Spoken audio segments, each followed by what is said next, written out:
সুপ্রিয় দর্শক, আজকে আমাদের মাঝে উপস্থিত রয়েছেন মঞ্চ অভিনেতা, ঢাকা পদাতিক মিল্টন আহমেদ।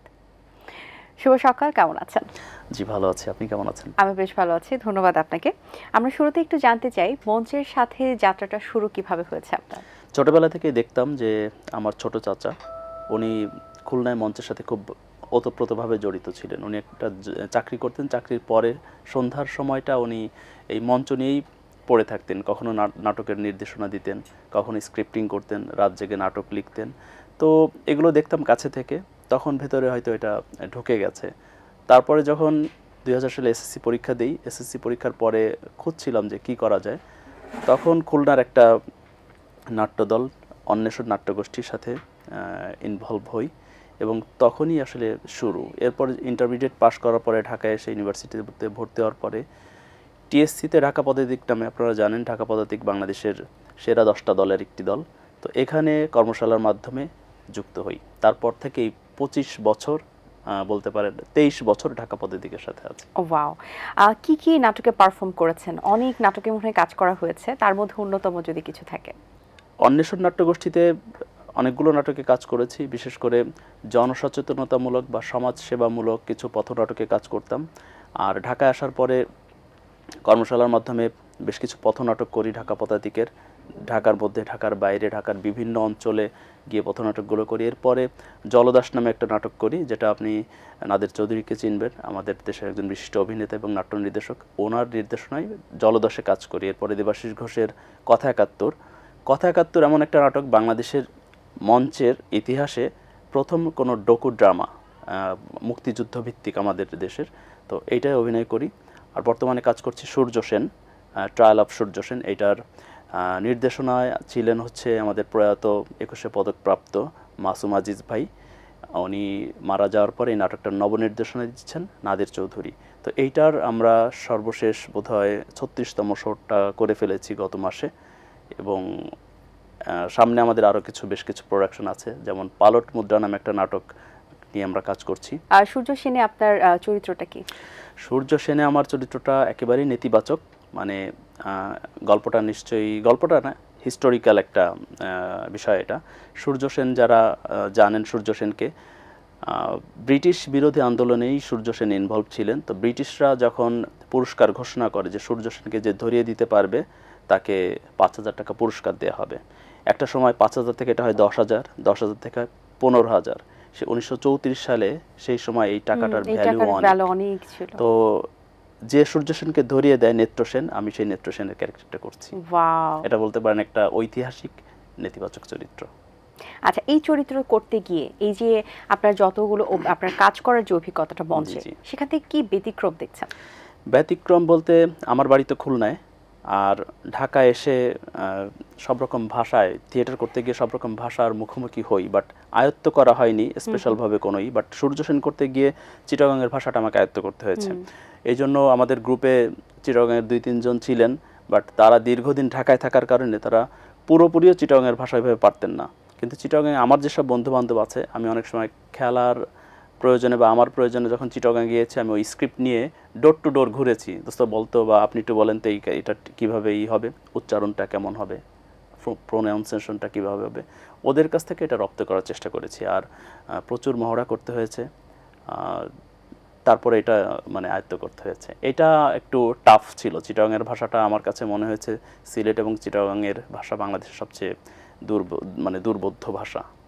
রাইট, সেখান থেকে কি একটি লাইন আমাদেরকে শোনানো যায় চিটাগাংয়ের ভাষায়, যেটি মনে পড়ে? নেত্র সেনে আমার সহধর্মিনীর ক্যারেক্টার যিনি করেন, উনি হচ্ছে সাবিহা জামান, আপনারা চেনেন, নাট্য অভিনেত্রী। উনি মাসুম আজিজেরই মানে অরিজিনাল সহধর্মিনী।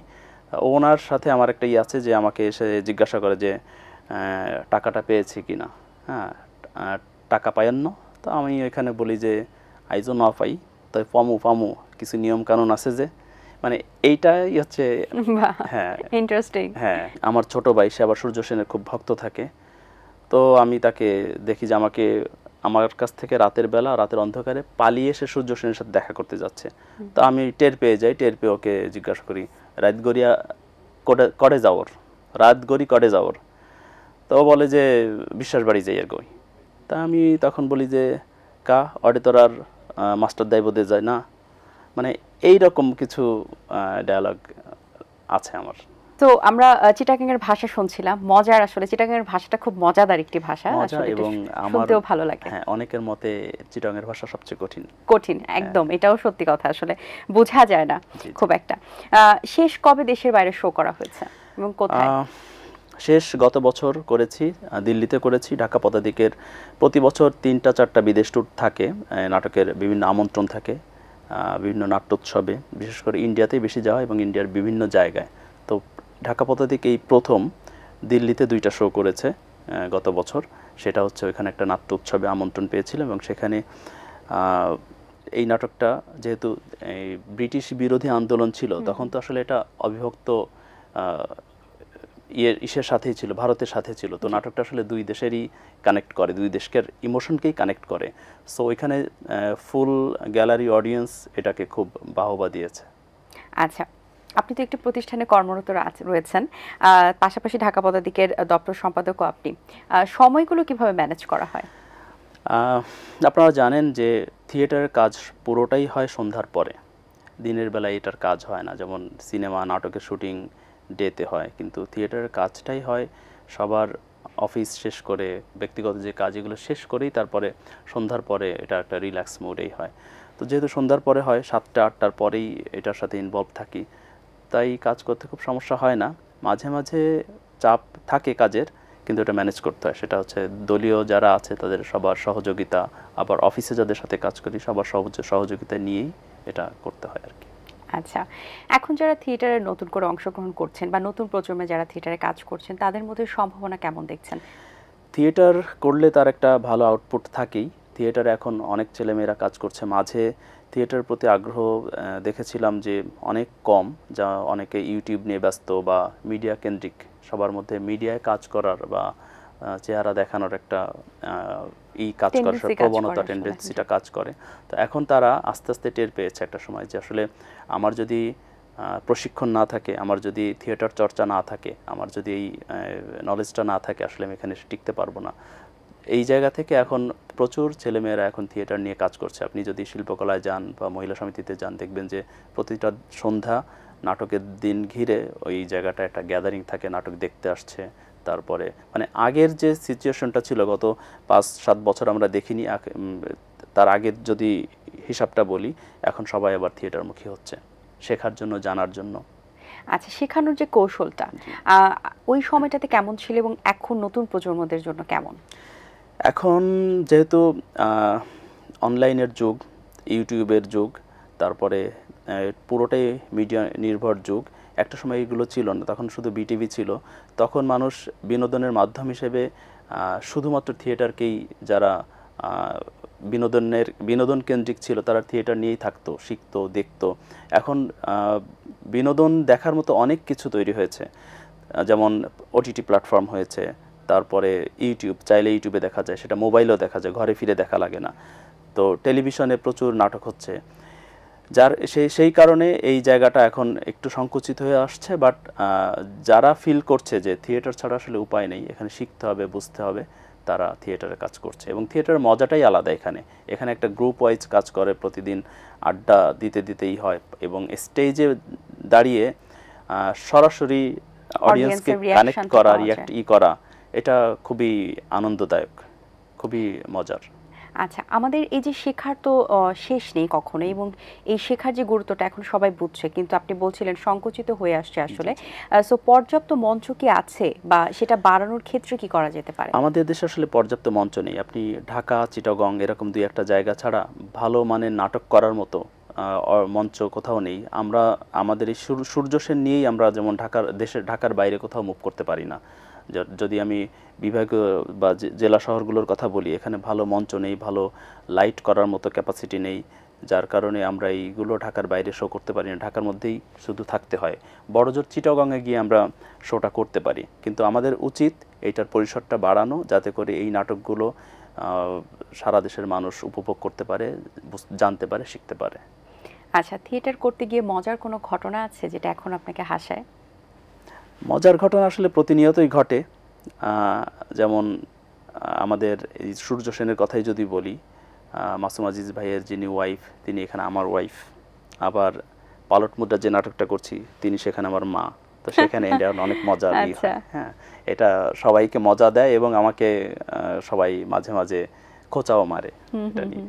প্রথম যখন আপনি মঞ্চে ওঠেন এবং মঞ্চে কোন থিমটা নিয়ে কাজ করেছেন এবং সেই থিমটার পরে নিজের যে একটা জায়গা যে আমি মঞ্চে কাজ করব এবং আমার আরো ভালো করতে হবে, সেই যে অডিয়েন্সের রিয়াকশনটা সবকিছু মিলে ওই সময়টা আপনার জন্য কেমন ছিল? ওইটা আসলে একটা গ্রিন মেমোরি আমি বলবো।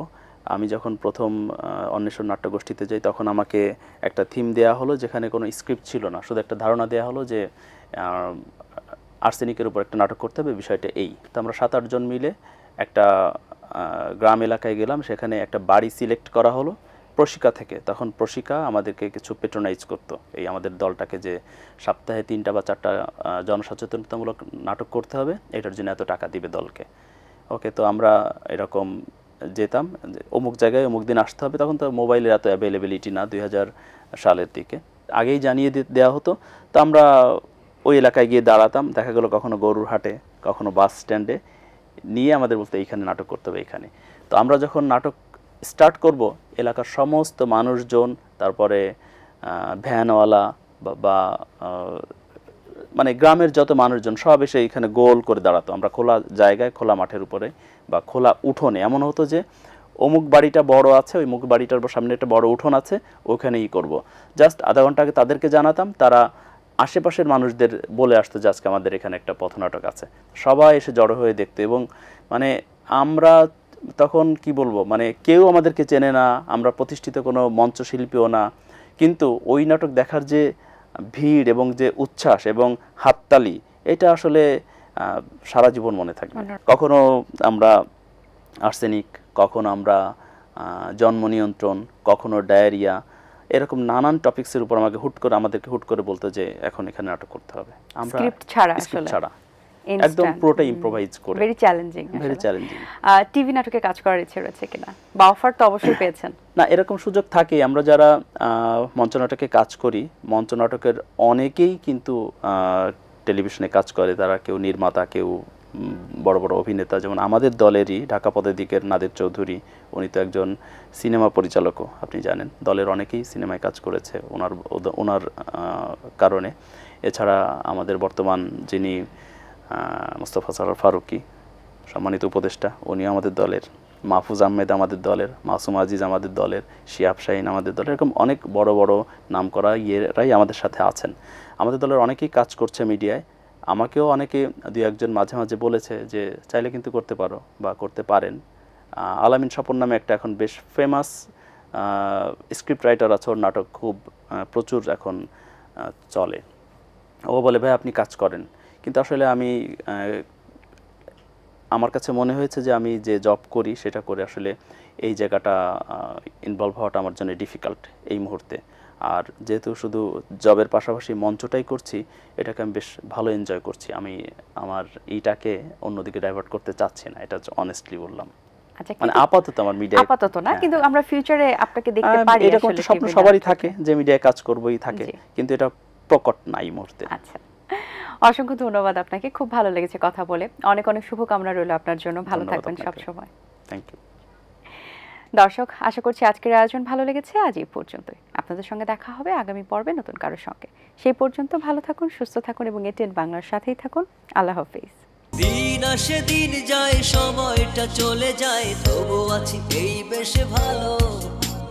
জীবনটা রঙময়, যেভাবেই হওয়া চাই, নয় কবু সাদা কালো। এই আশাতে স্বপ্ন ভাসে, সুখ হাসে চোখে মুখে, চায়ের চুমুকে।